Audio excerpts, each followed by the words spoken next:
Монгол хүн гэдэг бол ерөөсөө алдаа зайлшгүй холбоотой өвдөцөөс өвлөж авсан ариун их гал голомттой. Тэрийг одоо маш сайн хүндэлж дээдэлж аав ээжээсээ өвлөж явсан асаасан галын дэл ариунтай сайхан байхаас одоо хүний хөв заяа ард үлдэж байгаа үр хүүхдийн хөв заяа бас сайхан их тэгш явдаг. Тэгээ гал голомтыг бас хүндэлж дээдэлж явах аваас тухайн одоо айлын ноён нуруу маш сайхан тэгш дүүрэн явна. Гэрийн гал голомт сайхан явахаас хүний бас юм өвчин зовлон эрүүлэнх явах те энэ бас шалтгаална. Тухайн гал голомт сэвтээд те хармуу сүдэр хармуу юм болоод эхлүүл тухайн айлын гал онтраад сэвтээд ирэхээр тухайн орон зайд гэрт байгаа хүмүүсийн ажил үйлс нь бүтэхгүй өвдөж зовхоос ахуулаад одоо бас сөрөг талууд сөрөг буруу талын зүйлүүд бас босоод ирнэ. Тэгэхээр ер нь бол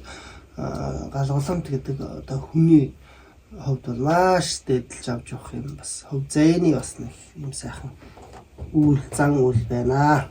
За тэгээд одоо нөгөө галаан яаж дээдлэх үү, яаж баясах уу, тухайн жил гарахаар тэг галыг одоо яаж баясах уу, дээдлэх үү гэдэг нэг зан үйлийг ингээд эндээ зэхэд багаар бэлдсэн менежмент тайлбарлаж өгөн. Тэгээд галаа одоо яаж хүндэж галыг яаж тавихгүй гэхээр ч одоо малынхаа сайхан одоо цэвэр ариун тос өөх сэмж болон галынхаа идэ галдаа зориулсан идэ шүүсээ барьж энийг одоо хураалж энэ яаж хэсэг уянга даатгаж яана галдаа даатгаж ингэж одоо 5 ошуу мадныхаа өснөөсийг галдаа өргөж бүхэл одоо энэ дээр дах мал сүрэг тэр бүх юм даатгаж галдаа мөргөж галдаа өргөж л одоо тийх галын их буян заяа мэдэрх бололтгой гэж галын минь одоо их буян заяа галын минь элч энерги өөрөөс биднэртээ шингэж ивэл хайрандаа багтаах болтгой гэж одоо юм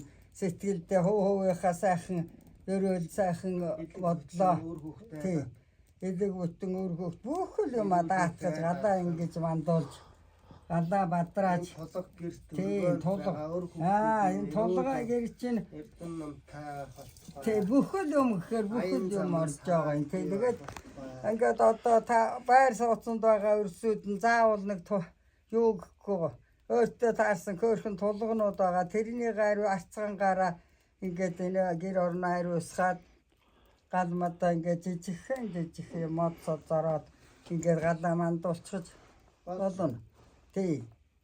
Хэн гүнээр ламч бөөч мандуулах гэж тэр бүх юм бэлдээд тэр сэтгэлээ гаргаа тэгжээж галаа мандуулах юм бол та өвдөө элчийн нэрийг төмөөрэ бомбомаараа дээшээ дэвшдөө явах нь байна гэж. Одоо эмигэн буурдан мэдих зүйлээр хэлхээстэй. Сөө.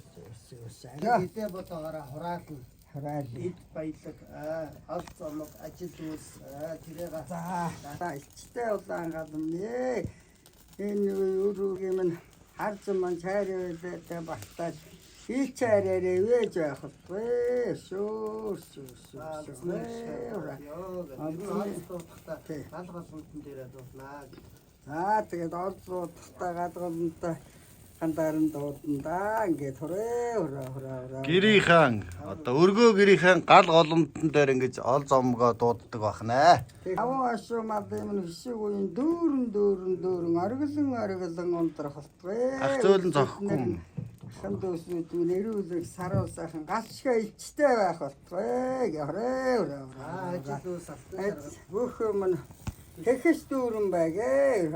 ажил үйлс алтан шар зам алстаа амхтаа ажил үйлс алтан шар зам үрзийтэй байж ажил өндрөөс өндөр бадарч олдтой амхтай тэхэс дүүрэн байх болтгоо. Тухайн айл гал голомтоо тий хүмүүсээс ингэдэж ш урд залчаад юу бэлдэх вэ яах вэ гэдэг ичдэг тий. Тэгэхээр нөгөө арцгүйж гангаар цагаа идэ тий өөрийн гэсэн юм хөрхөн идэ сав буян гიშгэ дуудах идэ сав өөрсдийнхөө гიშгийн хандлагынхаа сав идэ будаг бэлтчихэд малгай бүсээ бэлтчихэд тий тэгээд сайхан гал голомтоо цэвзээд сайхан цэвэрлчихэд байж байна. Тухайн хүн орж ирээд тэр айлын эрүүл гал голомтыг баяжуулах, дэвжүүлэх, ерөөлийг сайхан айлдаж ном харагуугаа уншаад тэр өргөө гэрийн эрч хүчим энерги бүх сайн сайхан 9 цагаан ярил 10 цагаан буйныг нь алдуудж өгнө. За. Толботой Монгол хүмүүн их заяанд хамгийн ихээр галтай холбоотой зүйл маш их байгаа. Тэгэхээр Монгол хүн тэр тусмаа гаалгуулалтад дахиулснаар хямар сүл ажил үйлс өргөө цагаан гэрн өнгөтэй өөдтэй илэг бүтэн эрүүл их сайн сайхан бүхнийг одоо ингэж өргөө цагаан гэртээ бэлгшээж дуудаж засламаа бол айлталдаг байна. Тэгээд энэ засламыг айлтснаар хүний нэг бас ингээ гараа явсан ч ажил үйлсэн сайхан бүтэж явах, саат тухрын нарилж байх тий тэр ажил үйлс дэлгэрч 10 цагаан буюу сайхан ингээ дүүрээ байдахтахаар харамуу бүхнээс бас хамгаална тий харамуу бүхэн арилна ирэх гэж байгаа гай зовлон арилна юм чинь бас их нягууртай өчиг занчинтай зүйл байгаа шүү. Тэр ерөөлийг яг ингээд 5 их хүслийг тэр басганаас нь авахгүйгээд тулганаас нь авахгүйгээд хаймарт нь тоононд нь ингээд шингээгээд өгөхөр тий тухайн загварлыг яриад аялгау хораараа аман хэлээрээ тэр их ном судрыг оюун ухаандаа шингээгээд ингээд яриад гэхээр тэр чин аливаа арчим энерги үүс бүхэн дэлгэрч ич хүч цаг золбоо хямар ажил үйлс ерөөсөн бүх юм ингээд орчлон хороош маш сайхан тэнүүн сайхан болдог юм жамтай. Архан Сэлэнг Эрдэнэт бүсийн Зайран ахын шинийн 15-нд хийх галын дахилганд та бүхнийг хүрэлцэн эрхийг урьж байна.